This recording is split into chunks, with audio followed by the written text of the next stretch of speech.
We begin with our Evan KOSLOF, who's live outside of the Bethel congregation in Bethesda. And Evan, you spoke with religious leaders today who say they're just not taking any chances. Right, and it's a sign of the times where they actually have security year-round now to deal with any threats. That being said, when there's actual calls for violence, they do pick that security up just a bit. That being said, I spoke with congregation leaders today who said they're not going to live in fear, and that's why they will have their Friday night services tonight. We're coming together as a congregation. Heather Garrett is the executive director for the Bethel congregation in Bethesda and says it's no doubt been a heavy week. We have congregants that are in Israel, we have congregants with family members in Israel, and we're all one Jewish people, so we're all mourning with Israel. And as they do that mourning, they're also focused on security, something they've unfortunately had to think about for years. We've locked the doors all the time now.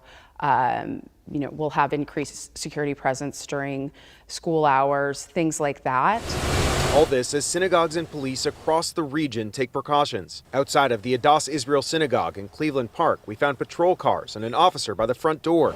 Same thing at the 6th and I Synagogue downtown, where we saw half a dozen officers. Police telling us they've increased their presence amid the threats. We know that these are the kind of times where there tend to be more incidents, and we have to be prepared accordingly. Richard Preem says these security concerns are nothing new. He runs a company called Community Security Service, which trains volunteers at synagogues nationwide in security techniques. Right now, he says they have some 3,000 trained volunteers protecting over 300 synagogues. The fact that we need to train congregants in Krav Maga and security techniques, it's sort of a sad state of affairs, isn't it? That's where we are. Yes, I mean, I would rather be out of business. It's extremely unfortunate that we're in this situation, but we can't be naive. We have to look the realities in the eye, and that means being proactive about our security.